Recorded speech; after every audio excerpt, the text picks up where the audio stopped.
বিসমিল্লাহির রহমানির রহিম। হে সমস্ত জগতবাসী, আমি আজকে এমন একটি আলোচনা নিয়ে আপনাদের সামনে আসলাম, যেই বিষয়টি আলোচনা করতে আমার খুব ভালো লাগছে, আর ভালো লাগলো বলেই আপনাদের সামনে এই বিষয়ে আলোচনাটি নিয়ে হাজির হলাম। সেই বিষয়টি দেখুন যে এই পৃথিবীতে মানুষ কত ধরনের কর্ম করে। কেউ মাটির কাজ করছে, কেউ গার্মেন্টসে কাজ করছে, কেউ যে কোনো শিল্পের কাজ করছে, কেউ অভিনয়ের কাজ করছে। তবে অভিনয় একটা শিল্প, তবে অভিনয় শিল্প হলেও তো এখানে একটা বিষয় হলো যে একজনের সাথে আপনার ধস্তাধস্তি পার্সাপার্সি করতে হবে। সে যদি ছেলে ছেলে হয় বা মেয়ে মেয়ে হয়, তাহলে সেখানে যৌবনের কোনো কুদৃষ্টি আসবে না। তেমনি যারা বিভিন্ন কাজ করতেছে, তারা যার যার সেপারেটে কাজ করতেছে, কিন্তু অভিনয় শিল্প যে একটা বিষয়, এখানে কিন্তু মেয়ে পুরুষ তাকে সে ধরতে হচ্ছে, তাকে কোলে নিতে হচ্ছে, তাকে কাঁধে নিতে হচ্ছে, সে ছেলে সে মেয়ে। মানে এখানে দেখা যায় যদি অভিনয়ের ক্ষেত্রে করেও থাকে, আর যদি অভিনয়ের বাহিরে তার প্রতি সে অন্য কোনো আকর্ষণ থাকে, যৌবনী কোনো আকর্ষণ থাকে, তাহলে সেই ধরাধরিতেও তার সেটা সে উপভোগ করে নিচ্ছে। তো এতে কি হচ্ছে, কাজের ক্ষেত্রে কাজের মধ্যে ডুবেছিল, সে ছেলে না মেয়ে এটা মনে নেই, এটা একটা বিষয়। আরেকটা বিষয় হলো তার কাজের চাহিদা এবং তার যৌবনী চাহিদা, দুটো জিনিসের সে এখান থেকে সে পেয়ে গেল। তখন কি হলো, এটাকে আমাদের ইসলাম ধর্মে বলা হয়, এটাকে আমার ইসলাম ধর্মে বলা হয় জেনা পাপ।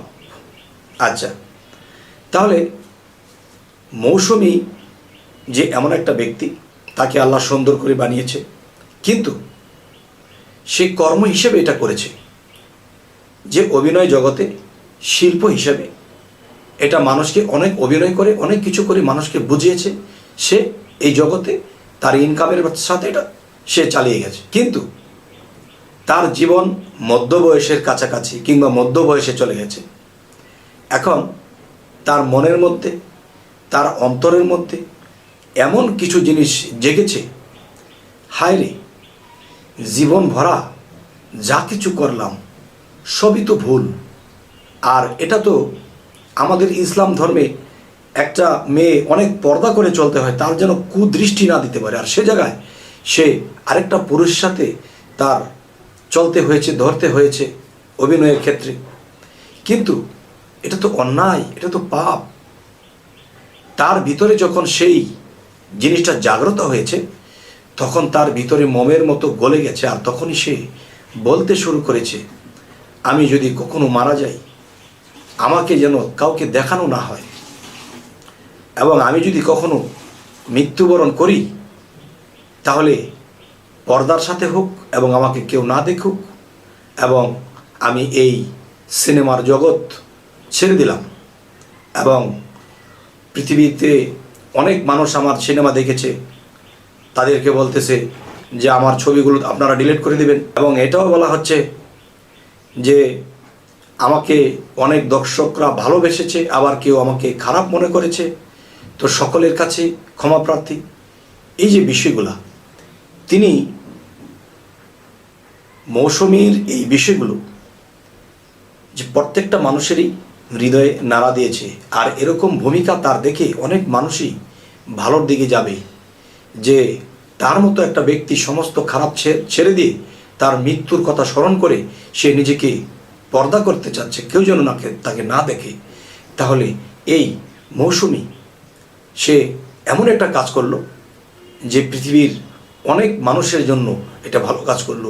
অনেক মানুষ তাকে দেখে এটা শিখলো, এবং তিনি নিজেও সংযত হলো, আল্লাহর কাছে বেঁচে থাকতে মাপ চেয়ে গেল।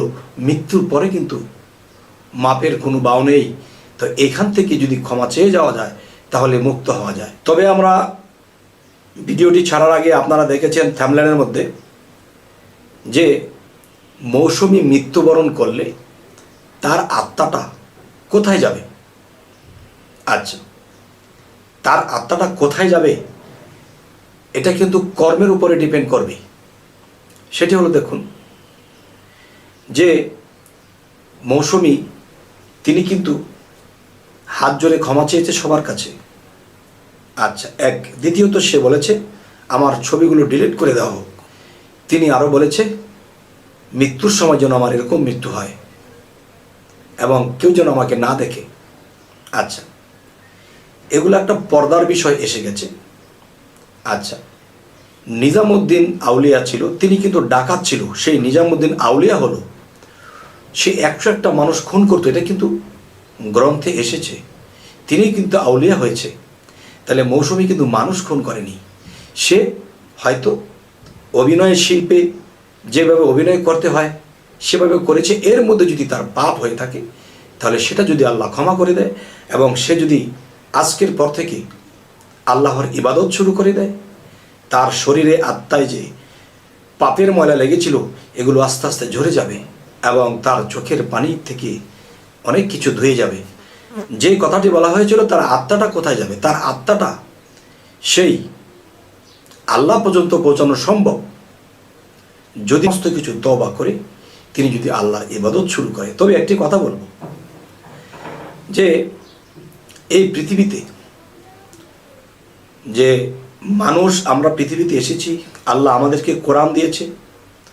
কোরআন অনুসারে সূরা কাহাফ, সূরা ফাতার মধ্যে যদি আল্লাহ বলে থাকে হে রাসূল আপনার হাতের উপর যারা হাত দিয়েছে তাদেরকে বলে দিন তাদের হাতের উপরে আমি আল্লাহর হাত আছে, তাহলে সে যদি কোনো কামেল মুর্শিদ, কোনো কামেল ব্যক্তির কাছে মৌসুমী বায়াত গ্রহণ করে নেয় তবে ইনশাআল্লাহ তিনি রাস্তা আরও সহজ হয়ে যাবে।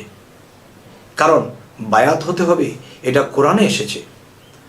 আর আশা করব আমি এই পৃথিবীর সমস্ত মেয়েদেরকে, নিজের স্ত্রী ব্যতীত সমস্ত মেয়েকে মায়ের নজরে দেখি, যাতে করে মায়ের দিকে কখনো কুদৃষ্টি যায় না। তাই আমি মৌসুমীকে যে মা বলে ডেকে আমি এই কথাটি বলছি, তিনি যেন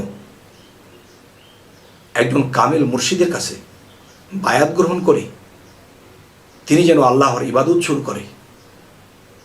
আচ্ছা, আল্লাহ কি বলেছে, আমার বন্ধুদের উছিলায় আমি তোমাদেরকে ক্ষমা করে থাকি।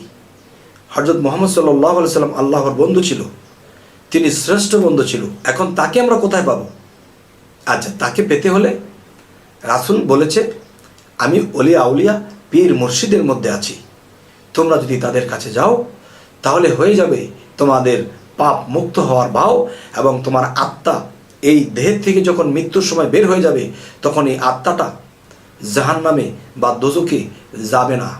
সেটি কোথায় যাবে? সেটি আল্লাহ পর্যন্ত পৌঁছে যাবে, রাসূল পর্যন্ত পৌঁছে যাবে। তবে অতিরিক্ত চোখের পানি দিতে হবে।